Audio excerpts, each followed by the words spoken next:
দেখো আজকে একটা এতদিন যা হচ্ছিল তার থেকে একটা নতুন ধরনের অঙ্ক শিখবো, অর্থাৎ আজকে একটু গুণ শেখা হবে। এতদিন কি হচ্ছিল, যোগ বিয়োগ হচ্ছিল, আর গুণের ক্ষেত্রে কি গুণ হয়েছিল, এক লাইনের গুণ হয়েছিল, তাই তো।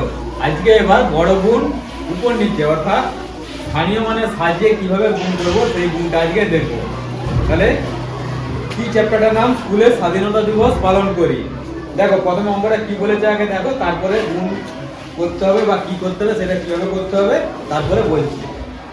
কি বলেছে, আজ 15ই আগস্ট আমাদের স্বাধীনতা দিবস। মিতার স্কুলে জাতীয় পতাকা তোলা হবে।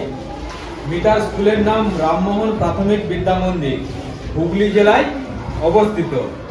মিতা গুনে দেখলো 26 জন বন্ধু এসেছে, প্রত্যেককে দুটি করে বিস্কুট দেবে। তাহলে মোট কতগুলো বিস্কুট লাগবে। এবার 26 জনকে যদি দুটো করে বিস্কুট দিতে হয় তাহলে আমাদেরকে কি করতে হবে, যদি মোট বার করতে হয়, মোট বার করতে হলে কি করতে হয় বলো তো আগে। কোন অঙ্কতে মোট বার করতে গেলে কি করতে হয়, হ্যাঁ, মোট বার করতে গেলে যোগ করতে হয়, তাই তো। এবার এখানে কি বলেছে, 26 জন এসেছে, 26 জনকে দুটো করে বিস্কুট দেওয়া হবে। তাহলে দুটো করে যদি বিস্কুট দেওয়া হয় আমাকে 26 বার যোগ করতে হবে, তাই তো। সেই 26 বার যদি আমাকে 2 করে করে যোগ করতে হয় সেটা কি অনেক বড় অঙ্ক হয়ে যাবে বা অনেক বেশি সময় লাগবে। তাহলে আমরা আগে কি জেনেছি যে একই সংখ্যাকে বারবার যোগ করা সহজ পদ্ধতিকে বলা হয় গুণ, তাই তো। তাহলে এইটাকে যদি আমরা গুণ আকারে করি তাহলে কি হয়ে যাবে, আমাদের অঙ্কটা ছোট হবে আর অঙ্কটা আমরা খুব সহজেই করে ফেলতে পারবো আর উত্তর আমাদের একই দাঁড়াবে। তাহলে এখানে আমাদেরকে কি করতে হবে, 26 কে 2 দিয়ে গুণ করতে হবে। এবার এই 26 কে 2 দিয়ে গুণ সহজে আমরা কিভাবে করব সেটা এবার এখানে দেখা হবে। 26 কে 2 দিয়ে গুণ, তাই তো। এবার এখানে দেখো আগে কি বলেছি, যে কোনো শূন্যযুক্ত সংখ্যা যদি থাকে সেই ক্ষেত্রে আমাদের কি যোগ বিয়োগ গুণ যাই বলো না কেন আমাদের করতে সুবিধা হয়, তাই তো। তাহলে আমাদেরকে এখানে দেখতে হবে যে সংখ্যাগুলো দেওয়া রয়েছে তার কাছাকাছি কোন শূন্যযুক্ত সংখ্যা আছে। 2 এক অঙ্কের সংখ্যা, এখানে শূন্যের কোনো ব্যাপার নেই।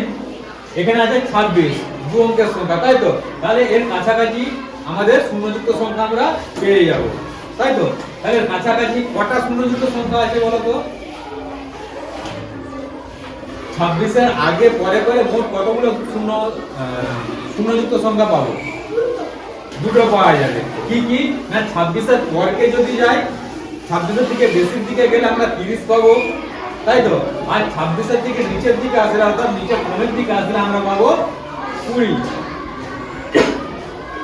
তাহলে এই যে 26 কে 2 দিয়ে গুণ করব, যে গুণফলটা বেরাবে সেইটা কি 26 এর থেকে বেশি শূন্যযুক্ত সংখ্যা যেটা 30, 30 এর সাথে যদি 2 গুণ করি তার থেকে কি হবে আমাদের কম হবে।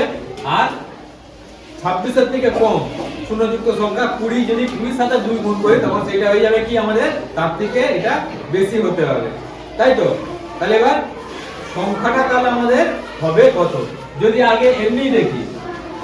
আচ্ছা 26 এর থেকে ছোট শূন্যযুক্ত সংখ্যা কি বেরাচ্ছে 20, 20 এর সাথে 2 দিয়ে গুণ করো। দেখো আগের দিন দেখেছি শূন্যযুক্ত সংখ্যার এক লাইনে গুণ, বলো কি হবে। ধাপে ধাপে পরে বলো, প্রথমে কি লিখতে হবে, শূন্য, শেষের দিকে শূন্য লিখতে হবে, তাই তো। তারপর 2 আর 2 আছে গুণ করলে কত হবে 4। তাহলে দেখো আমাদের যে সংখ্যাটাকে গুণ করেছি সেটা কি 26 এর থেকে ছোট, তাই তো। তাই এখানে যেটা বেরিয়েছে আমাদের এর যে গুণফল বেরাবে তার থেকে নিশ্চয়ই ছোট বেরিয়ে গেছে। আবার কি দেখতে হবে, 26 এর থেকে বড় যে শূন্যযুক্ত সংখ্যা, 26 এর থেকে বড় শূন্যযুক্ত সংখ্যা কি 30, তাই তো। 30 কে 2 দিয়ে গুণ করো, একই রকম ভাবে দেখো কত হবে, দেখো শেষে শূন্য, এখানে হবে 6। তাহলে দেখো আমাদের যে দুটো শূন্যযুক্ত সংখ্যা বেরিয়েছে একটা তার উত্তর কত বেরিয়েছে, একটা বেরিয়েছে 40, একটা বেরিয়েছে 60। আর আমাদের যে সংখ্যাটা দেওয়া ছিল সেইটা কি আছে এই 20 আর 30 এর মাঝামাঝি, তাই তো। তাহলে আমাদের এইটাকে গুণ করলে যেইটা বেরাবে নিশ্চয়ই এই দুটো সংখ্যার মাঝামাঝি বেরাবে, এই দুটো সংখ্যা তো নয়, এই দুটো সংখ্যার মাঝামাঝি।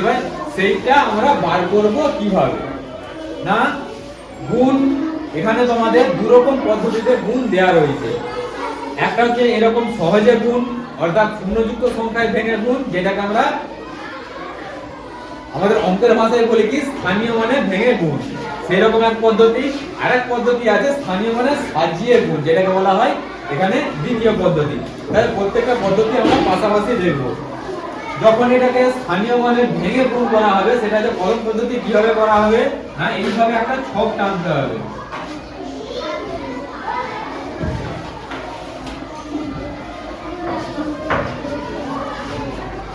ঠিক আছে, এবার কটা ভাগ করব না, আমাদের যে সংখ্যাটাকে গুণ করা হবে বা যে সংখ্যাটাকে আমরা ভাঙবো সেটা কত অঙ্কের সংখ্যা আছে দেখতে হবে। এটা কত অঙ্কের সংখ্যা? 2 অঙ্কের সংখ্যা, তাই আমরা এখানে দুটো ছক করব। ঠিক আছে, যদি 3 অঙ্কের সংখ্যা হতো তখন কি করতাম, আমরা 3টে ছক করতাম। বুঝা গেল? এবার কোথায় কি লেখা হবে? যে ছকটা করা হলো ছকের সামনের দিকে লেখা হবে যে সংখ্যাটা দিয়ে গুণ করা হচ্ছে, কত? 2, সেটা এখানে লিখবো।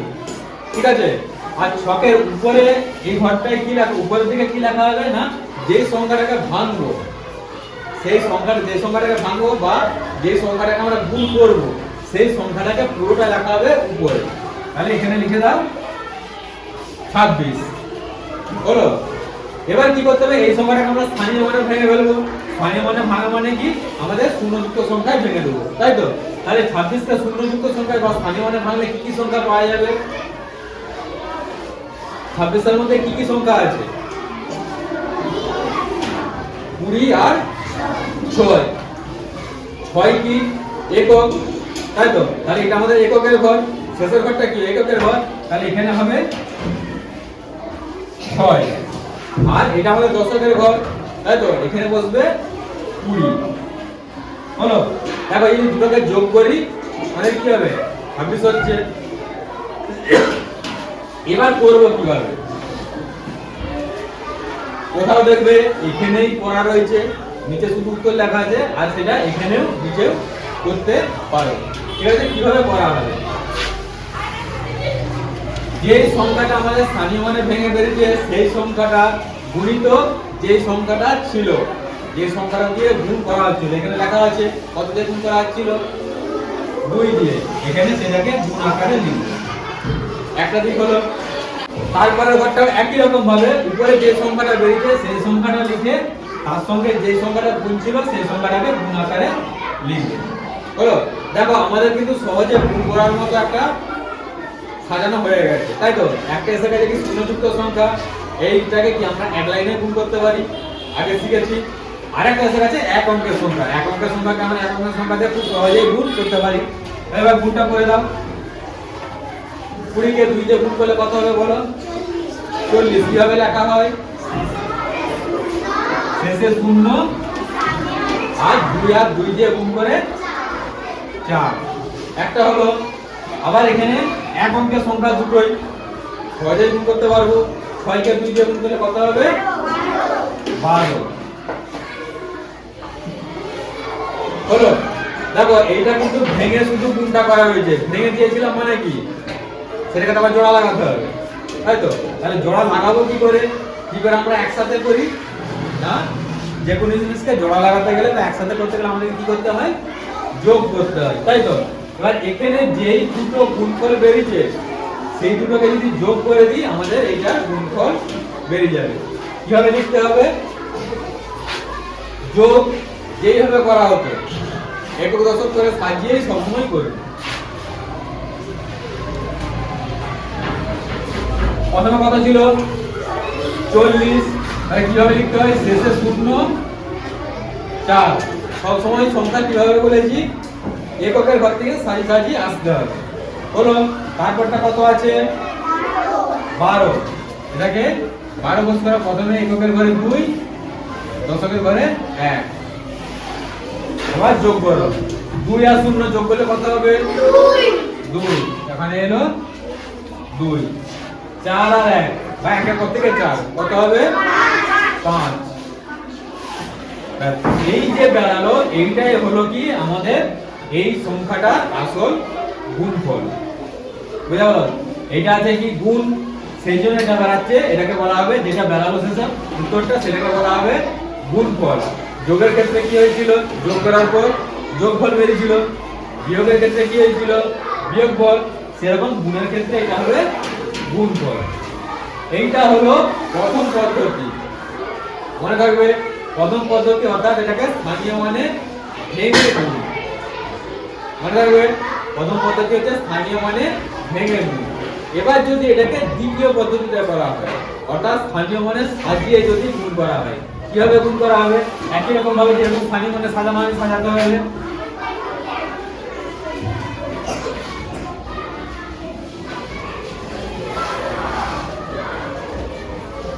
বলো এবার এইটাকে তখন আর এখানে ভাঙার কিছু নেই, এইটা আলাদা,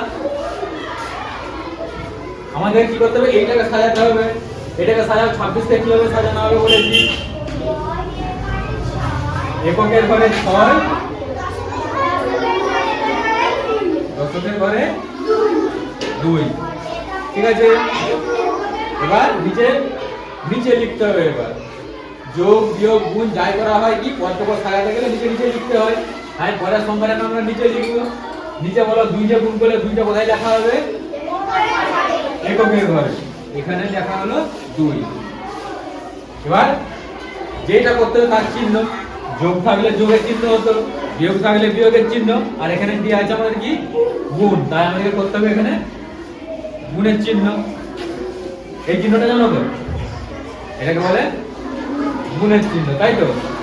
তাহলে এবার গুণটা আমরা এই দ্বিতীয় পদ্ধতিতে গুণটা আমরা করব কিভাবে, সব সময় যোগ বিয়োগ বা গুণ যাই দিক না কেন আমরা এককের ঘর থেকে যে কোনো কাজ করে করে যাব, বুঝা গেল। সংখ্যাও যেরকম আমরা সাজিয়েছি এককের ঘর থেকে, সেই গুণটাও আমরা করব কি এককের ঘর থেকে। এবার গুণটা কিভাবে করা হবে, আমাদের নিচে যে সংখ্যাটা দেওয়া থাকবে সেই সংখ্যাটা দিয়ে আমরা উপরের একটা একটা করে সংখ্যা গুণ করব। যোগ বিয়োগ বা গুণ এমনকি ভাগও কখনোই দুটো তিনটে ঘরের কাজ একসাথে করা যায় না, সবসময় কি করতে হয় একটা একটা করে ঘরের আগে কাজ করতে হয়। তাহলে এখানে প্রথমে কি করতে হবে, 2 কে দিয়ে 6 কে গুণ করতে হবে, 6টা আমাদের প্রথম ঘর এককের ঘর, তাহলে 2 কে দিয়ে আমাদের 6 কে গুণ করতে হবে। করো কত হবে,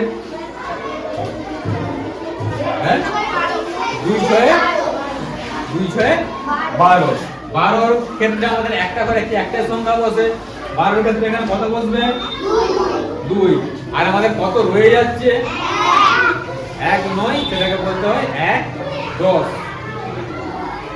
12 থেকে যদি 2 বাদ চলে যায় কত থাকবে, 1 থাকে, কত থাকবে 10 থাকে, তাই সেটাকে বলা হবে 1 10। 1 10টা আমাদের আসবে কোথায়, দশকের ঘরে। 1 10 যখন দশকের ঘরে চলে এলো তখন সেটা 1 হয়ে যায়। 10টা এককের কাঠ একসাথে এলে কি হয়, একটা 10এর কাঠ, তাই এখানে 1 হয়ে যাবে, তাই এখানে বসতে দাও 1। সব সময় যেগুলোকে লেখা হবে এর থেকে একটা করে বেশি যখনই লেখা হবে সেটা লেখা হবে কি স্থানীয় মানের উপরে, সংখ্যার উপরে, স্থানীয় মানের ভিতরে কখনোই লিখবে না, দেখতেও খারাপ লাগবে, অঙ্কটাও ভুল হবে, আর অঙ্কটা কি করছো বুঝতেও অসুবিধা হবে। সেই জন্য সবসময় স্থানীয় মানের উপরে। যোগের ক্ষেত্রেও যখনই আগের ঘর কেন্দ্র সেটা লেখা হবে স্থানীয় মানের উপরে, বিয়োগের ক্ষেত্রেও একই রকম, যেটা ভাগ নিয়ে যাবে সেটাও লেখা হবে স্থানীয় মানের উপরে, আর গুণের ক্ষেত্রেও একই রকম ব্যাপার, যেটা আগের ঘরে আসবে সেটাও লেখা হবে স্থানীয় মানের উপরে। তাহলে এখানে রইল। এবার দেখো এককের ঘরের গুণটা আমাদের হয়ে গেছে, তাই তো। এবার করতে হবে কি দশকের ঘরের গুণ, আবার নিজের সংখ্যাটাকে দিয়ে দশকের ঘরে গুণ করো, কত আছে 2, আর এখানে 2, কত হবে 2 দিয়ে গুণ করলে 4, আর উপরে আমাদের কত এসেছে 1, সেটা আমাদের কি করতে হবে, ওইটা আমাদের ঘরে আগের থেকে এসে গেছে, ওইটা আমাদেরকে কি করতে হবে যোগ করতে হবে, তাই তো। তাহলে এখানে 2 আর 2 এ গুণ করলে হলো 4, আর উপরে হাতে উপরে ছিল 1, সেটা যোগ করলে কত হবে 5। দেখো উত্তরটা আমাদের একই বেরিয়েছে। তাহলে দুটো পদ্ধতি, যেই পদ্ধতি আমরা করি না কেন আমাদের উত্তরটা কি করতে হবে, একই বেরাতে হবে। এবার দেখো এখানে আরেকটা জিনিস জানার আছে, এই যে গুণটা করা হয়েছে দ্বিতীয় পদ্ধতিতে, যে গুণটা করা হয়েছে, এই গুণের যে যে সংখ্যাগুলো আছে বা যে সংখ্যাগুলোকে গুণ করা হয়েছিল, গুণের পরে যে সংখ্যাগুলো বেরিয়েছে প্রত্যেকটার এক একটা করে নাম আছে। বোঝা গেল কি বললাম? প্রত্যেকটার আলাদা এক একটা করে নাম আছে। যে সংখ্যাটাকে গুণ করা হয়েছে এই সংখ্যাটাকে কি বলা হবে? এই সংখ্যাটাকে বলা হবে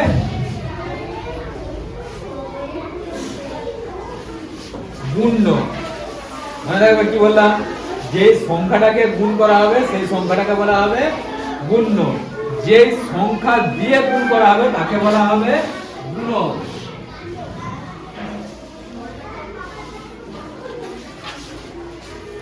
মনে রাখবে গুণ করার ফলে যেটা বেরিয়েছে সেইটাকে বলা হবে গুণ ফল।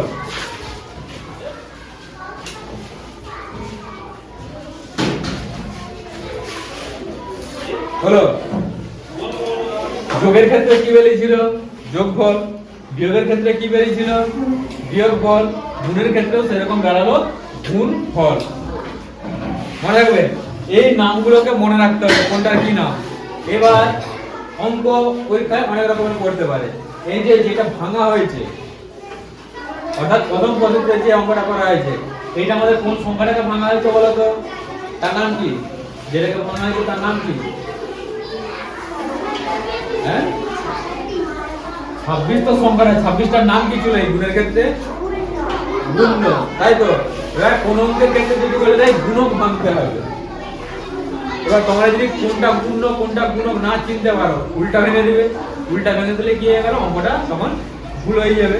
অঙ্ক উত্তর ঠিক বেরালেও অঙ্কটার নিয়মটা কি হয়ে যাবে? ভুল হয়ে যাবে। সেই জন্য এই নামগুলো ভালো করে জানতে হবে।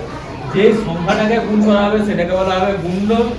যে সংখ্যাটা দিয়ে গুণ করা হবে সেটাকে বলা হবে গুণক। আর গুণ করার ফলে যেটা বেরাবে সেটাকে বলা হবে গুণফল। এবার এইভাবে স্থানীয় মান সাজিয়েই থাক বা এক লাইনেই গুণ থাক আমাদের কোনো ব্যাপার নেই। এই এক লাইনের ক্ষেত্রে কি প্রথমে সংখ্যাটাকে গুণ করা হয় এটা তাহলে নাম হয়ে যাবে কি? গুণ্য। এই পরের সংখ্যাটা কি? এটা দিয়ে গুণ করা হয় এটার নাম হয়ে যাবে গুণক।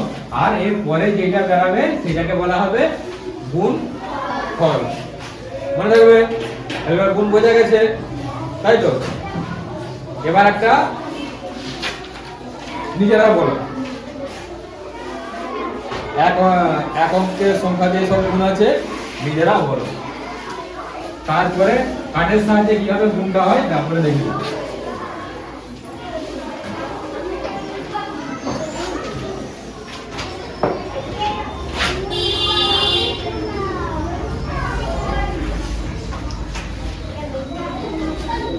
এরকম করে অঙ্ক দেওয়া থাকে। এক লাইনের অঙ্ক এইভাবে দেওয়া থাকে। সেটাকে কি করতে হবে আমাদেরকে? স্থানীয় মানে যদি আমরা দ্বিতীয় পদ্ধতিতে করি স্থানীয় মানে সাজিয়ে করতে হবে। আর যদি প্রথম পদ্ধতিতে করি আমাদের স্থানীয় মানে ভেঙে করতে হবে। তাহলে প্রথমে প্রথম পদ্ধতিতে করো।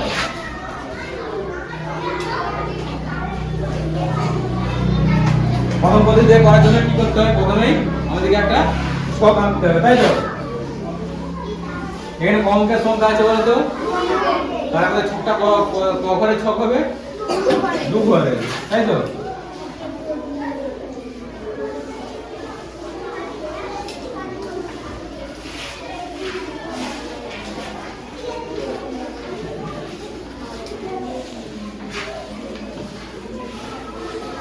উপরে কোনটা লেখা হয়?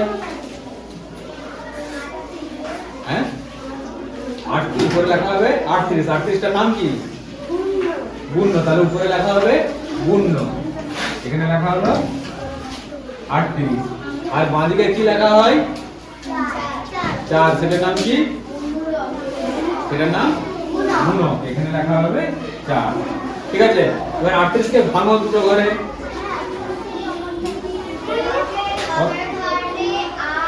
এককের ঘরে 8, দশকের ঘরে 30, তাই তো? এবার নিচে গুণ আকারে লিখতে পারবে। কত হবে?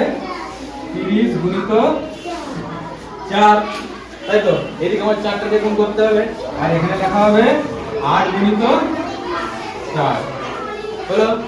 এবার বলো কত হবে এখানে? 0।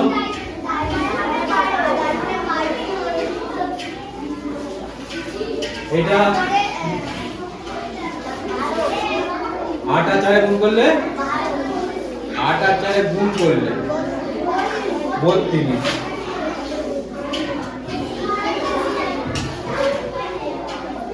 হলো আমাদের স্থানীয় মানে ভেঙে গুণটা হলো, তাই তো? এবার কি করতে হবে আমাদেরকে? এটাকে আমাদের যোগ করে দিতে হবে।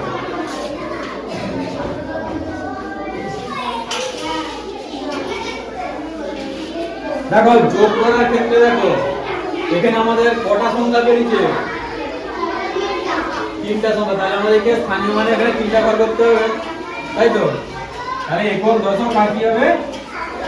শত।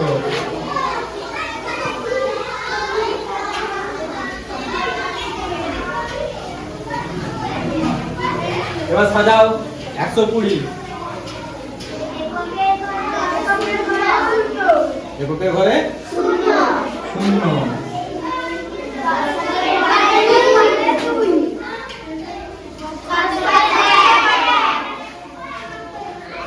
তারপর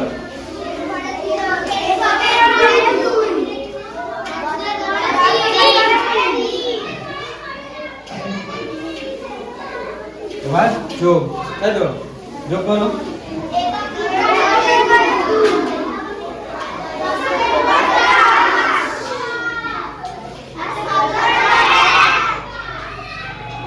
তাহলে এইটা হয়ে গেল কি আমাদের গুণফল। এটা কি হলো? প্রথম পদ্ধতিতে। এবার একটা জিনিস দেখো, তোমাদের যেইভাবে অঙ্ক দিক, কোশ্চেন যেভাবে থাকুক, এরকম সবসময় পরিষ্কার পরিচ্ছন্ন ভাবে লিখবে। কি বললাম মনে থাকবে? পরিষ্কার পরিচ্ছন্ন। দেখো আমার কোথাও জড়িয়ে আছে, সব আলাদা আলাদা রয়েছে, ভালোভাবে বোঝা যাচ্ছে। তোমরা যদি জড়িয়ে লিখে দাও, এর ঘাড়ে তুলে দাও, কি হবে? তখন আমরা বুঝতে পারবো। আর বুঝতে না পারলে কি হবে? আমরা তখন কেটে দেওয়া হবে। নাম্বারও যদি ঠিকও করে দেখো, নাম্বারও পেলেন। সেই জন্য শুধু অঙ্কের ক্ষেত্রে নয়, যে কোনো প্রশ্নের যে কোনো উত্তর, যে কোনো সাবজেক্টের ক্ষেত্রে সবসময় কি করতে হবে? পরিষ্কার পরিচ্ছন্ন ভাবে ফাঁকা ফাঁকা করে লিখতে হবে। তাহলে এটা দেখো এরকম ভাবে পরিষ্কার করে লেখা হলো। এটা হলো কি প্রথম পদ্ধতি। এবার যদি দ্বিতীয় পদ্ধতিতে করা হয়, একই রকম ভাবে প্রথমে স্থানীয় মানে লিখতে হবে।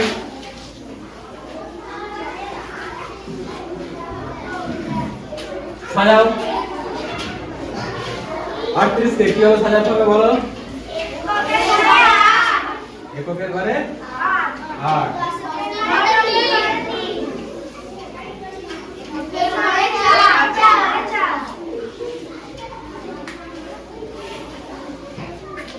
হলো সাজানো। দেখো আমার কোথাও জোড়ানো রয়েছে, পরিষ্কার করে লেখা আছে। এইভাবে পরিষ্কার করে ফাঁকা করে সুন্দর করে লিখতে হবে। এবার প্রথমে এককের ঘর, নিচের সংখ্যাটা দিয়ে প্রথমে এককের ঘরে গুণ কত হবে? 4 আসছে 32। 32 এর কত থাকে?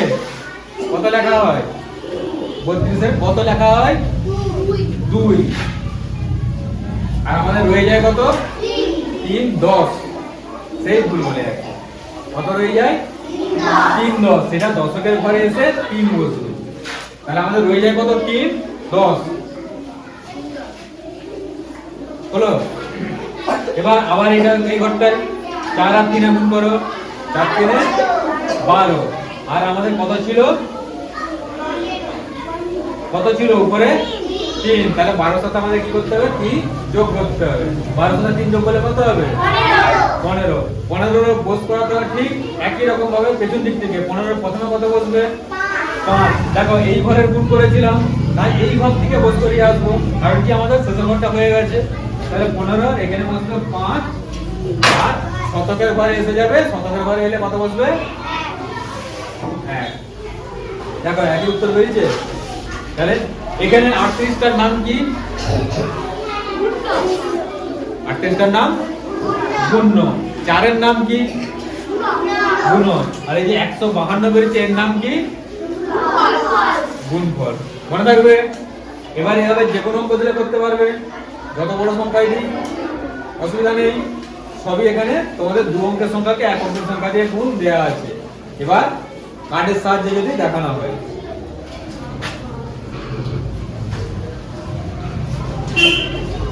এটাকেই দেখাই।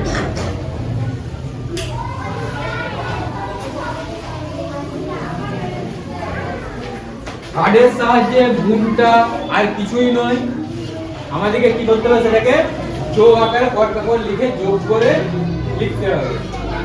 38 কে যদি কার্ডের সাহায্যে লেখা হয় কত হবে? 38 কে কার্ডের সাহায্যে লিখলে কি কি কার্ড আসবে? বলো কাঠের সাহায্যে সাজাও 38 কে সাজাতে বলেছি দশকের ঘরে 3টা 10-এর কাঠ তাই তো আর এককের ঘরে কত হবে 8টা 1-এর কাঠ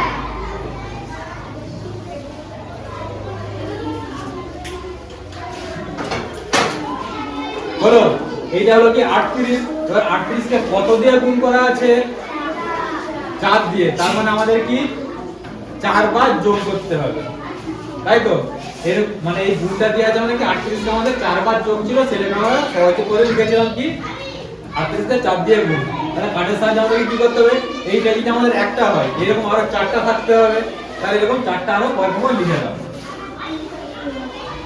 আচ্ছা নিচে নিচে লেখো নাহলে আমরা বলে লিখতে ভুল হবে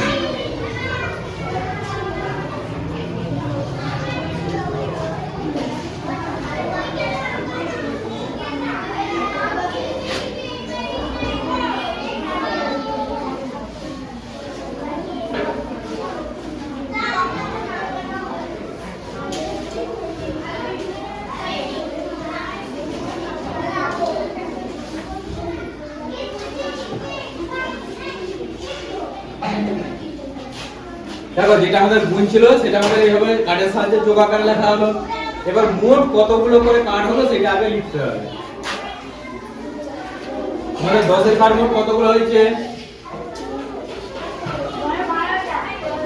10-এর কাঠ মোট হয়েছে 12টা 1 2 3 4 5 6 7 8 9 10 11 12 তাহলে আমাদের এখানে 10-এর কাঠ লিখতে হবে 12টা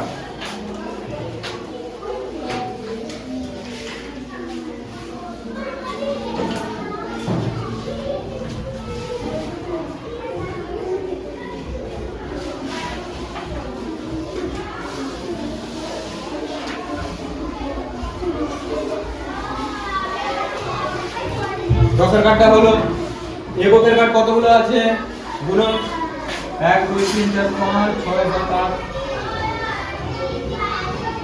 1 2 3 4 1 2 3 4 5 6 7 8 9 10 11 12 13 14 15 16 17 18 19 20 21 22 23 24 25 26 27 28 29 30 31 32টা তাই তো তাহলে 32টা আমাদের একের কাঠ লিখতে হবে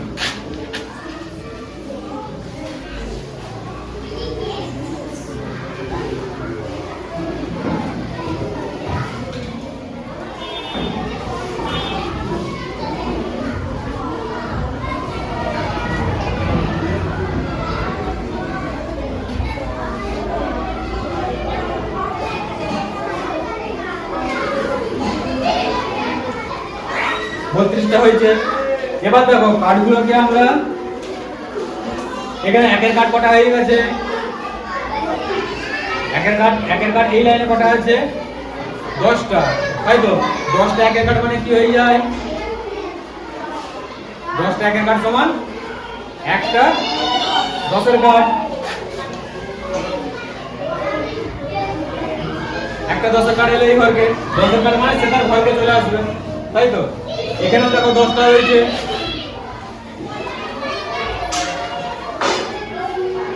এটা আর একটা 10-এর কাঠ চলে আসলো এখানেও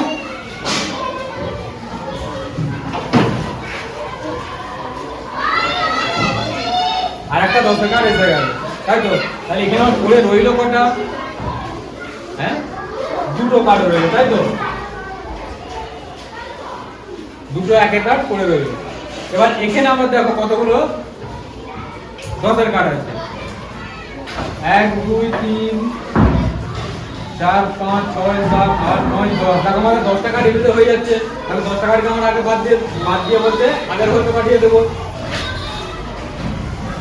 আচ্ছা এটাকে যদি লিখে দিই তাহলে 10টা 10-এর কাঠ সমান কত কাঠ হয় হ্যাঁ একটা 100 কাঠ তাহলে সেটা আগের ঘরকে এসে যাবে কি এইভাবে একটা 100 কাঠ এসে যাবে এখানে আর 10-এর কাঠ কতগুলো রইল 1 2 3 4 5টা তাহলে এখানে 10-এর কাঠ 5টা লিখে দাও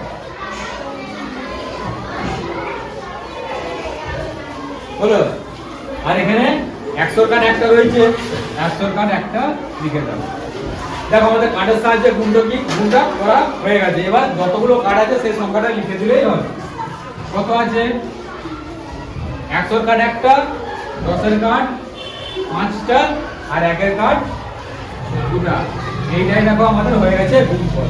দেখো আগে গুণফলটা একই বেরিয়েছিল, এখানেও কার্ডের সাহায্যেও সেই একই গুণফল বেরাবে। বুঝা গেছে?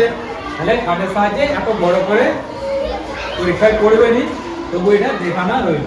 এবার আগে যে গুণটা দেখানো হয়েছিল সেটা বোঝা গেছে, করতে পারবে এবার? ঠিক আছে।